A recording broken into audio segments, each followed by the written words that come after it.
There's a moment in every life that doesn't look dramatic from the outside. Nothing explodes, no doors slam, and no one announces that everything has changed. It's just a quiet realization that the way that you've been moving through the world doesn't fit anymore. That the explanations you've been living inside aren't enough to carry you forward. That something in you is asking for more truth and less autopilot. That moment isn't about becoming someone new. It's about realizing you already have a choice and maybe you always did. And maybe the most honest thing that you can say is, I don't want to keep living like this. Not because your life is the worst and not because you're falling apart, but because you're tired of surviving inside your own patterns. If you've ever had that moment where you realize that you're functional but not free, you're in the right place. Welcome back to The Void and the Flame. I'm Rachel, or Ray, if you prefer, and this is season 2. And I want to be really clear about what this season is and what it isn't. Not to draw lines, but to create honesty, to create safety, to create a container that actually holds. I'm not here to tell you that something outside of you is responsible for your life. And I'm not here to pretend that awareness alone creates change. And I'm not here to confuse understanding your past with being stuck inside it. Because at a certain point, healing stops being about what happened and really starts being about what you choose to do next. And I want to say this carefully. This isn't about blame. This isn't about pressure. This isn't about doing anything perfectly. A lot of people hear the word work and immediately tense up.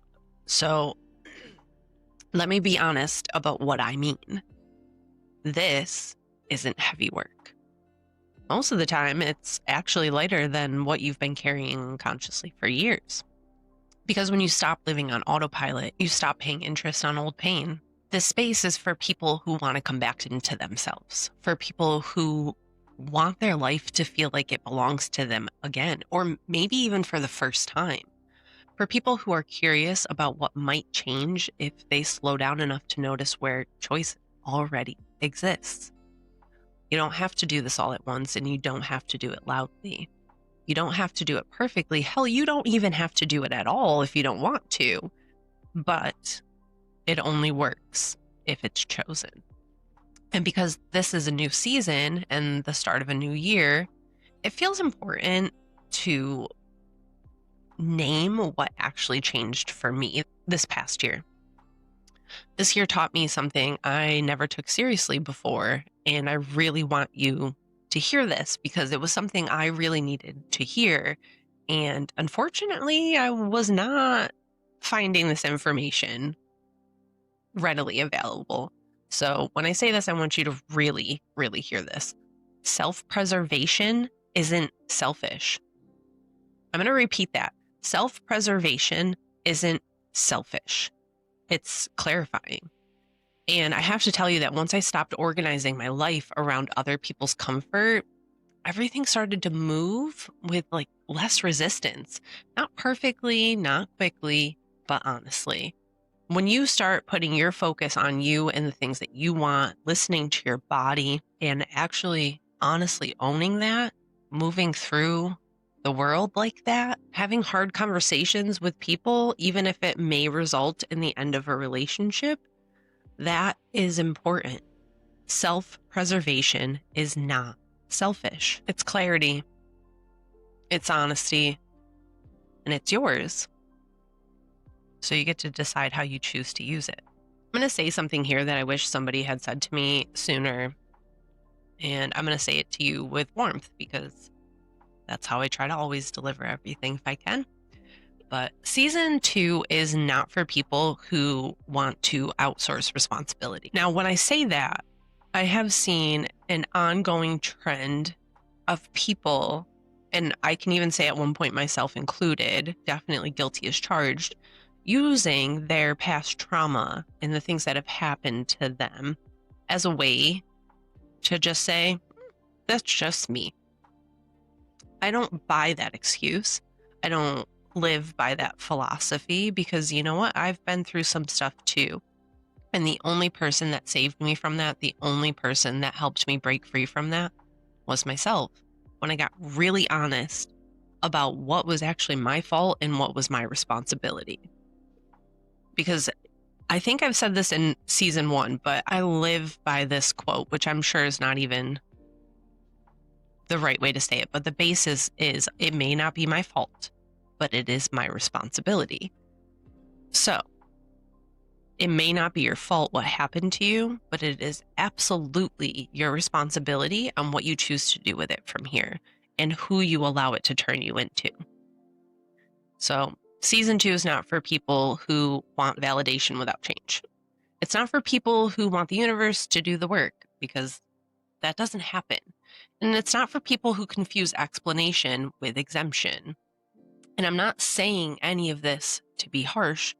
I'm saying it because this space is sacred.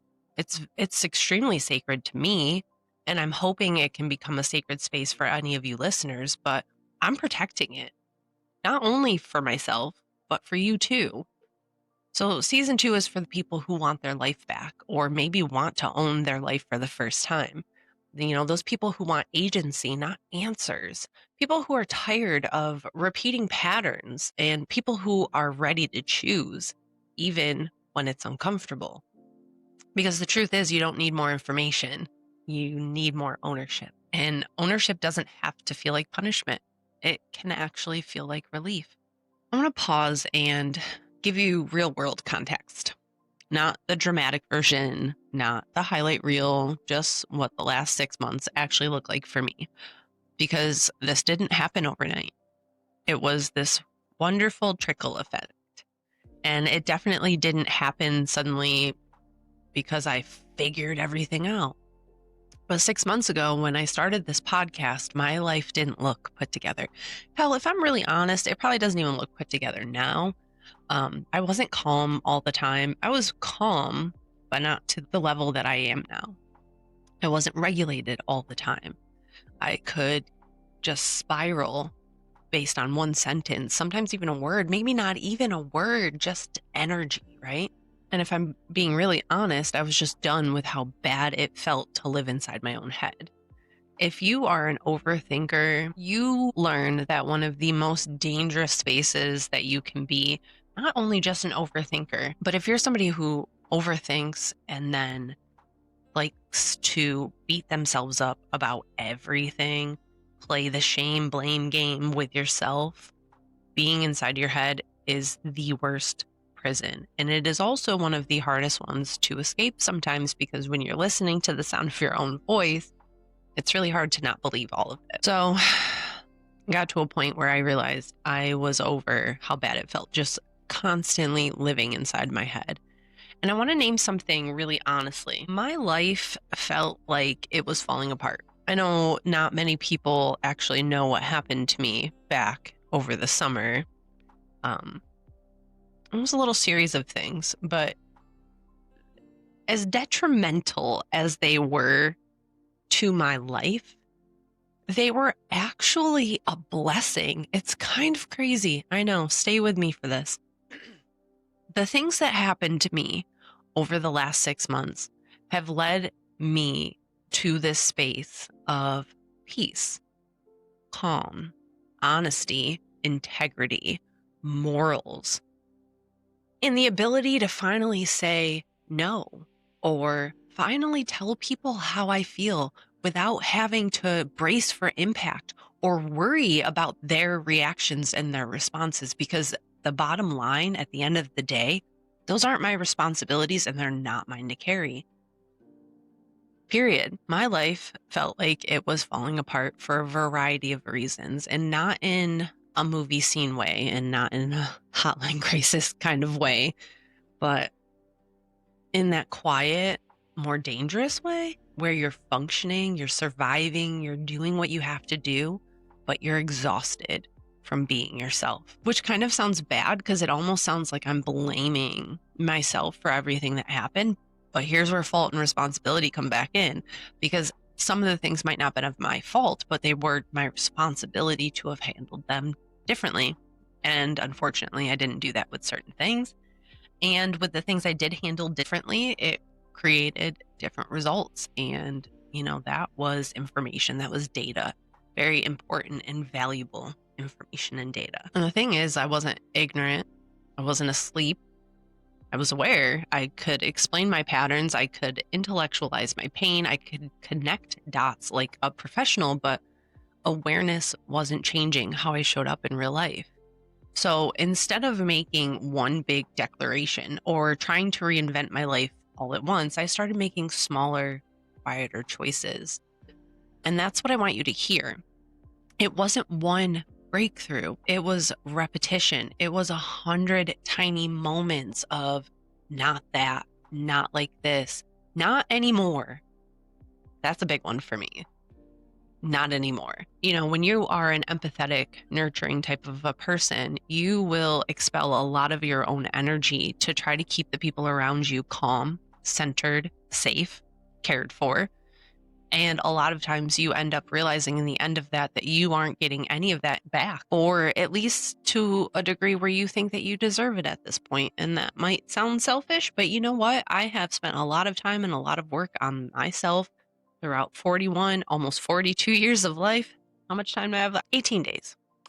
Not anymore is a new phrase that I will be utilizing a lot, whether I say it out loud or I just say it to myself. Not anymore. I will no longer deplete myself for peace.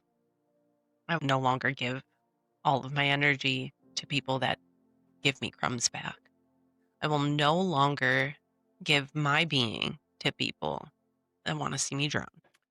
The podcast really became part of that process, not because I was teaching, but because I was telling the truth out loud. And when you speak the truth out loud, you can't unhear yourself. You really can't. And that is definitely different. I just want to say this is definitely different. Hearing yourself actually speak something out loud as opposed to just speaking in your head, it has a different effect. So definitely say things out loud. Anyways, back to it. So one thing I had realized with season 1 was that every episode basically was asking me the same question. And it took questioning myself repeatedly to actually see this. And each episode was asking, are you actually living what you're saying? It was a thing that I kept coming back to. Am I giving information that's actually truthful? Is it helpful? Am I going to hurt people? Because that is the last thing I want. Because it's one thing to have insight privately, but it's another thing to actually put language to it in a way that other people can hear it. It almost like forced coherence. So I couldn't pretend I believed something and then just keep acting against it, right? So the podcast didn't just document my transformation, it participated in it. If anything, maybe was even more of a catalyst than I expected. That's why I will and probably will keep saying that this season is lived. Because I'm not here giving you theory from a pedestal. I'm here giving you receipts from the inside.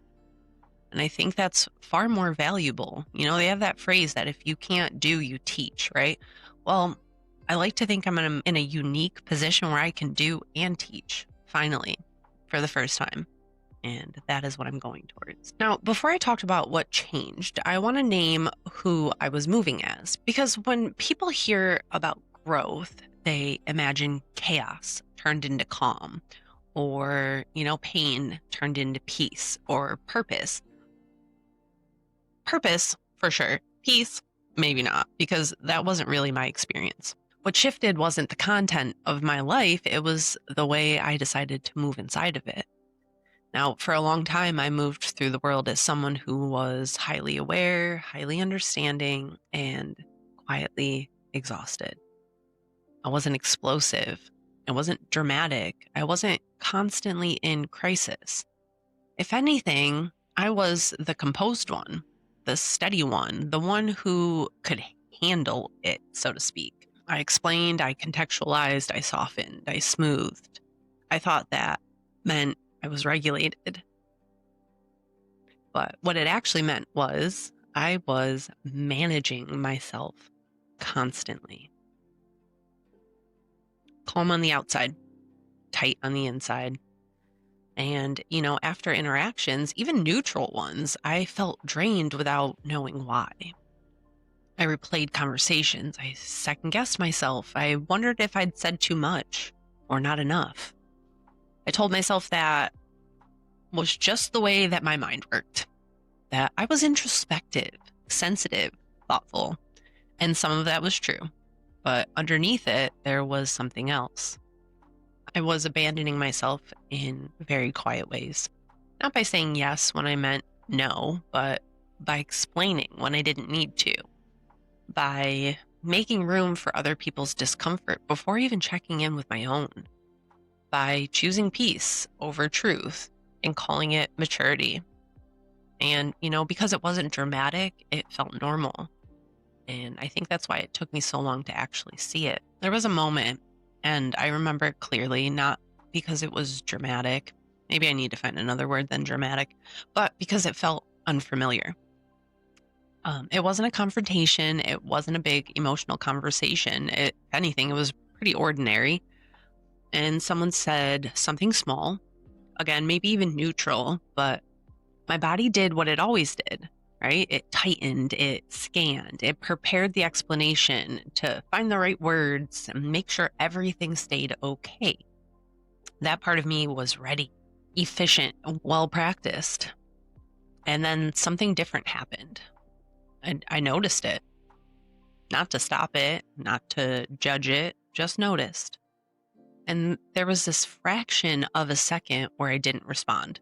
And instead of deciding what to do, I decided to get curious. I wonder what would happen if I didn't follow the urge immediately. Not forever, but just for one breath. So I stayed quiet. And guess what? Nothing exploded. The room didn't collapse. The relationship didn't rupture. But something inside me sure as hell did. Because for the first time, I realized the urgency I felt wasn't truth. It was habit. And that realization landed in my body before it ever became a thought. Because remember, the body knows what the mind chooses to forget. The body knows what the mind hasn't picked up on yet. The body. That's where all of this starts. And I got to tell you, I didn't feel empowered. I didn't feel strong. What I did feel, though, was spacious. Like I had just discovered there was actually more room inside my own experience than I had originally thought.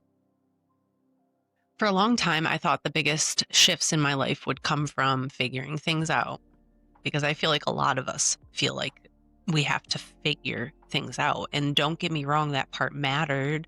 Awareness matters, language matters. But somewhere along the way, I realized something quietly important. Knowing why I did something wasn't changing how I showed up in the moment. It may have explained me, put language to the things I did, but it did not move me. What changed things was noticing myself in real time. Not to judge it, but to get curious about what was actually happening. Because curiosity really creates space, and space is where choice lives. Change doesn't happen in the story. It actually happens in the pause, in the space between stimulus and response. And that's where my agency came back online. Now, here's what I've learned about those moments, the ones that shape your life without asking permission. They have a pattern. Your body reacts first. A tightening, heat, a drop, a buzz. Something shifts. Your nervous system offers you a familiar route. Explain, fix, disappear, people please, control, attack, numb. Your mind builds a story to justify the route. If I don't respond right now, they'll think blank. If I don't smooth this over, it'll turn into blank. If I don't prove myself, I'll lose blank.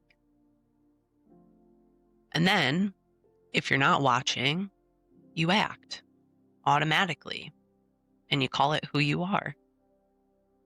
But if you can catch it, even just once, you realize something life changing. Your reaction is not your identity, it's your conditioning. And once you know that, you can actually start choosing. Now, before we move on, I want to invite you into something. And you don't have to close your eyes, you don't need to breathe in a special way. Just think of a recent moment, a text you almost sent, a conversation you replayed, maybe a yes you gave too fast. And as you bring it to mind, notice what happens in your body. Not the story, the sensation. Maybe there's a tightening, a pull, an urge to do something with it. The urge isn't the problem, it's information, it's just data. And there's often a moment right before it becomes action. It's small, it's easy to miss, and you don't even have to decide anything there. Actually, sometimes the most powerful thing you can do isn't decide. It's get curious long enough to see that there might be other options available. Just curiosity. Now, what happens if I don't follow the urge immediately? What happens if I give it one breath? What happens if I don't abandon myself right here? That's the space that this season lives in. Not control, not perfection. Awareness with room to choose. I want to provide you with a real life example of what I mean by integration, because this is where things actually change. So I want to share something with you from my own personal life so you can actually see how it integrated, what changed, and how that presents now. Now, for a long time, my relationship with my mom has held a lot of weight in my body, not just emotionally, but physically too. There were questions, resentments, grief for what I didn't get. And recently something shifted.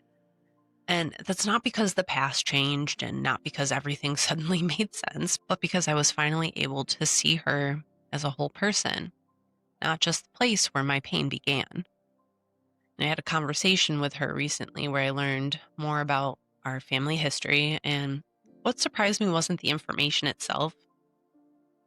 It was how my body responded. It didn't feel like the familiar tightening. I didn't feel the need to defend or explain. I felt steadier. And, in that sensation, something released. Not dramatic forgiveness, not forgetting, that's for sure. But just the quiet realization that I didn't need to carry the story the same way anymore. Understanding didn't excuse anything, but it did give me my energy back. I could hold compassion without collapsing into proximity. I could understand her story without abandoning my own. Healing isn't about erasing the past, it's about changing how much power it has over your present. That's what integration looks like. And it shows up in normal life too. A few weeks ago, I was in an Uber on my way to work, and the driver and I started talking. It was one of those conversations that just happened really easily. And somehow we got into talking about positivity and stress and fault and responsibility. And I had told him something that for a very long time was really hard for me to say. And I feel like over the last year, maybe 2 years, I've really kind of been putting that information out there. But I had told him that for a long time, I actually felt like my own dark cloud. And I had to literally finally tell myself enough. Not in a motivational way, in a real way. I didn't want to keep living inside that weather system, and he thanked me at the end of the ride. He said he didn't get to have conversations like that often, which I can totally relate. And what struck me wasn't that I had said something profound. It was that I didn't feel drained afterwards. And that's how I knew something changed. It's showed up in other places in my life too. People telling me that I never have to worry about you. You are always on your game. You're so composed and calm, which I'm not always. So let's not even be unrealistic, because I'm not. I am still very much human. But what I noticed was that my bounce back was really quick. My bounce back recovery time. That's what I call it. Like when you get into this like moment of really intense emotions, and sometimes you can sit there and you can stew in it for hours, days, weeks. That used to be me. I used to be a massive stewer. I would overanalyze, overprocess, overthink everything. Or I'd have conversations with people and I would leave and feel completely drained. And like, what the heck is this? Why am I so tired all of a sudden? Why is this happening? Especially social functions. So when I really started to pay attention to that and I really started to own that and own the way I felt and be very honest with myself, which led me to start being very honest with the people around me, which hasn't been the most comfortable thing. That kind of stuff really was telling me what happens when you stop performing your worth and really just start inhabiting it. You cut out the noise, you cut out the bullshit, you cut out the things that make you feel icky. And even if you don't want to completely cut them out, you at least have conversations about how to try to adjust, shift, change. That's being an adult.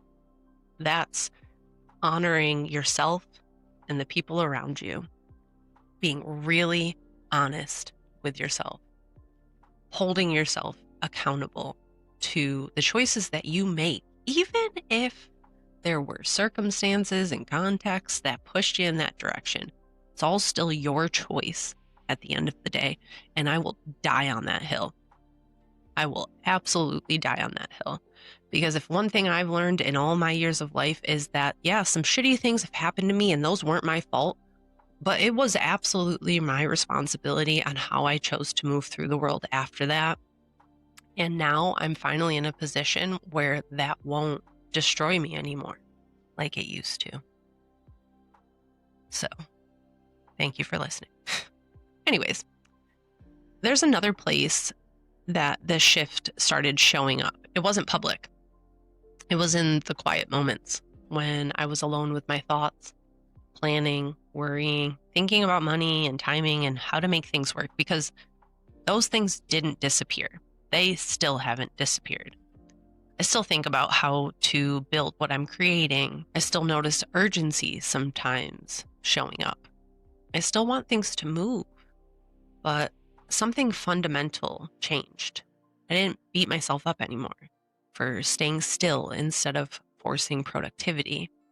There was a time when I would shame myself relentlessly for not doing enough, for dishes piling up, for laundry sitting too long, for not being on all the time. Stillness used to feel like failure, and it used to lead to depression for me, but now it feels like information.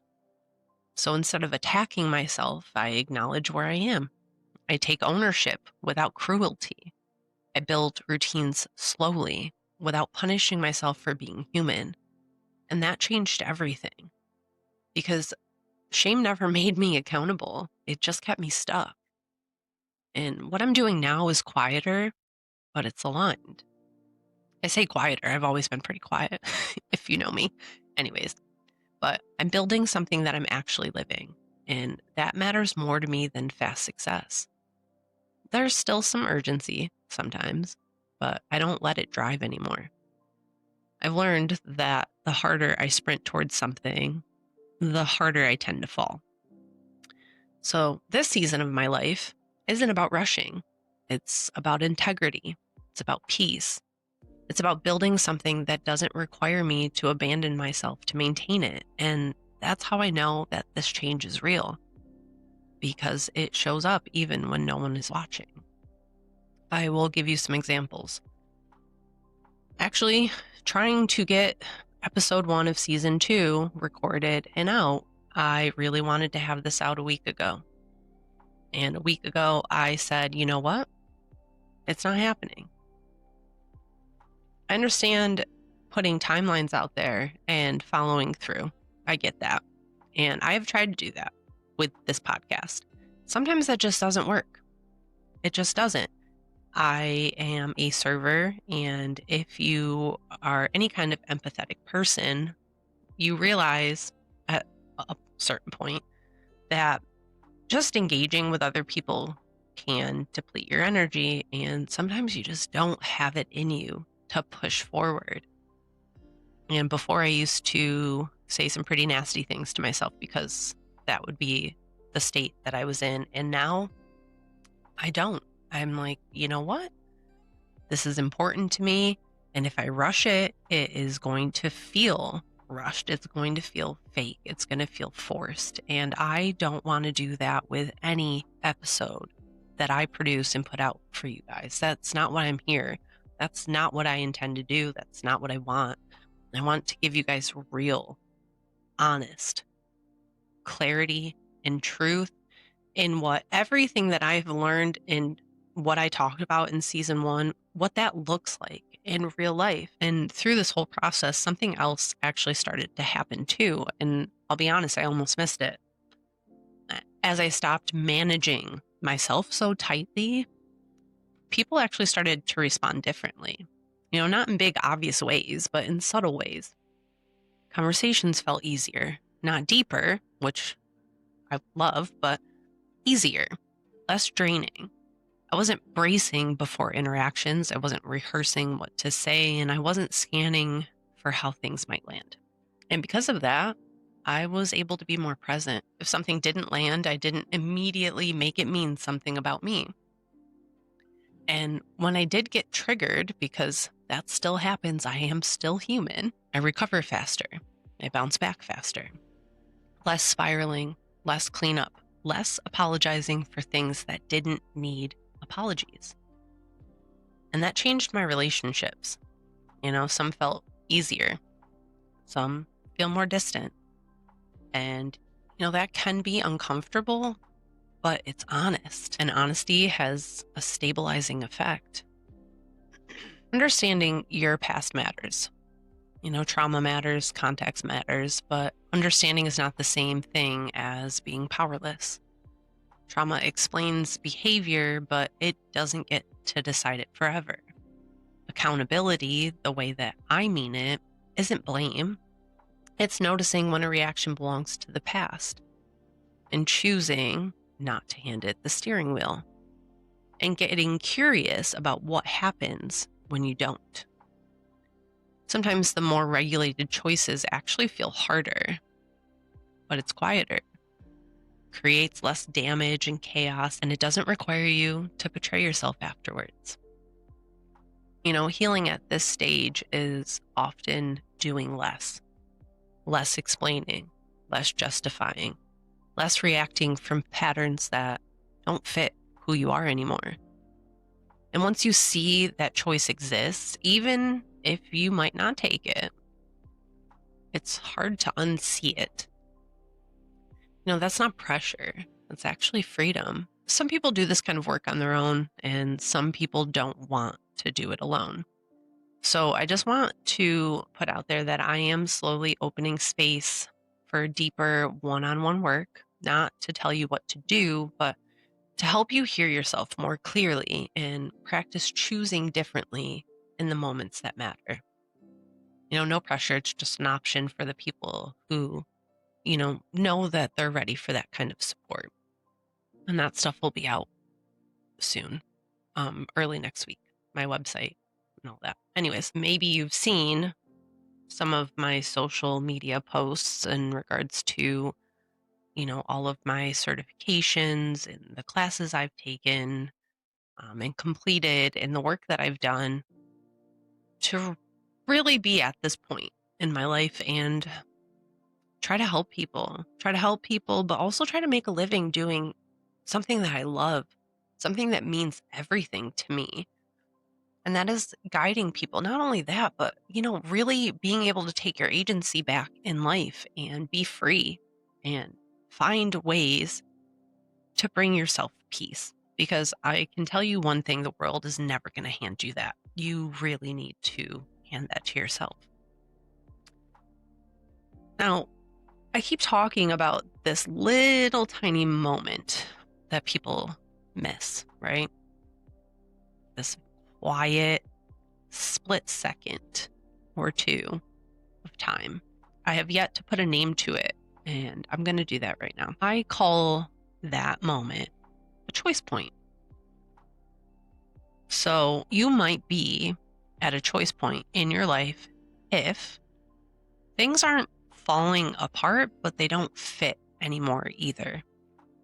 If you've done a lot of reflecting and a lot of understanding, maybe even a lot of healing, and you're realizing that insight alone isn't changing how you move in real life.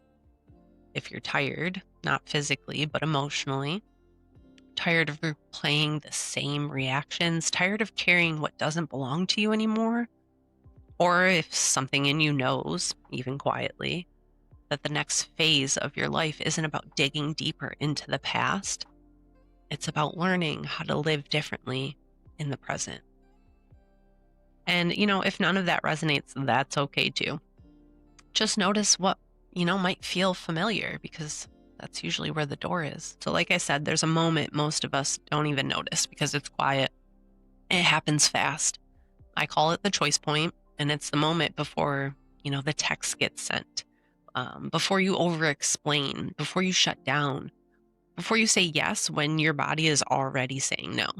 And here's what I want you to remember. Sometimes the most powerful thing that you can do, and I've already said this, so I'm going to repeat it.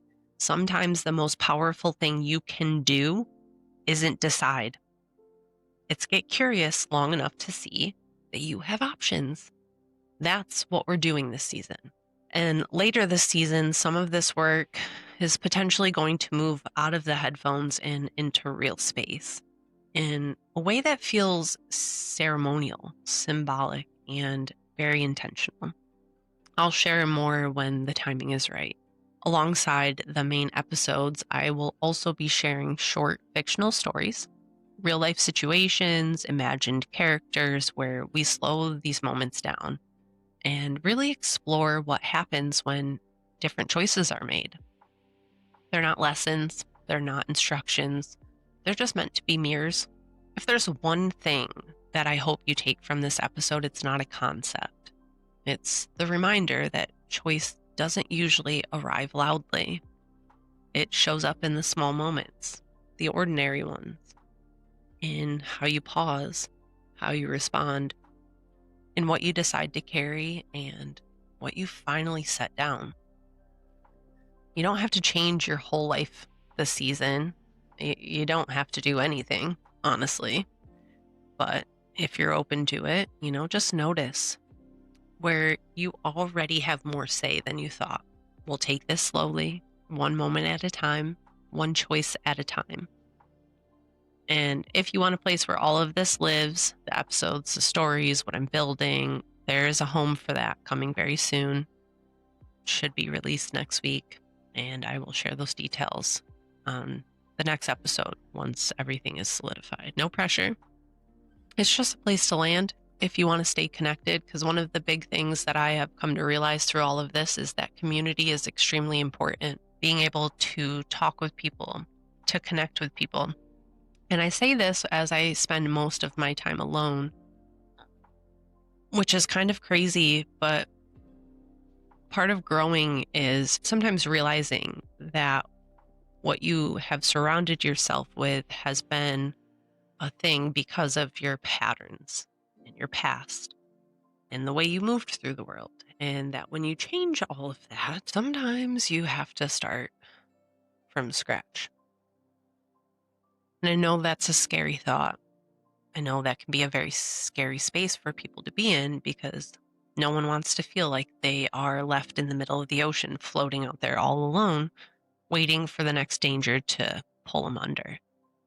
So if you feel like you're in a moment of your life where nothing feels like it fits anymore, where you realize that you really need to start changing, or if you just need a place to land, to stay connected, and keep an eye out over the next week.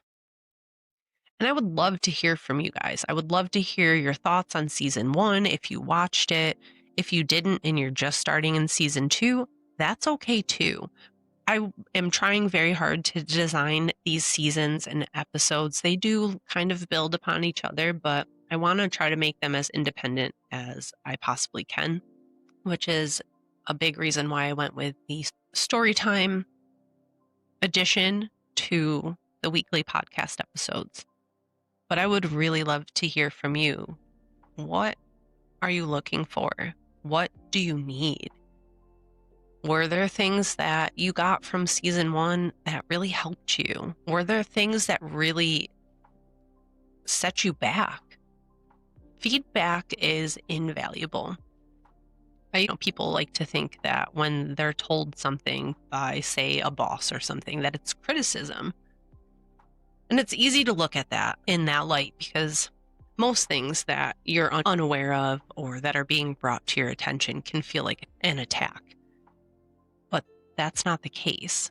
If you shift your perspective to look at things from criticism to feedback, that one little shift alone will change your life. You'll learn to stop taking things so personally. You'll own that, you know what, there's room for you to grow too. And that there's people that might say hard things to you that are out of love, not out of a desire to attack or belittle or any of those things. But that's where accountability really comes into play. So we'll probably explore that more this season. But anyways, thank you for being here. Thank you for coming back if you are a repeat listener. And until next time, remember, you don't have to keep the fire lit alone.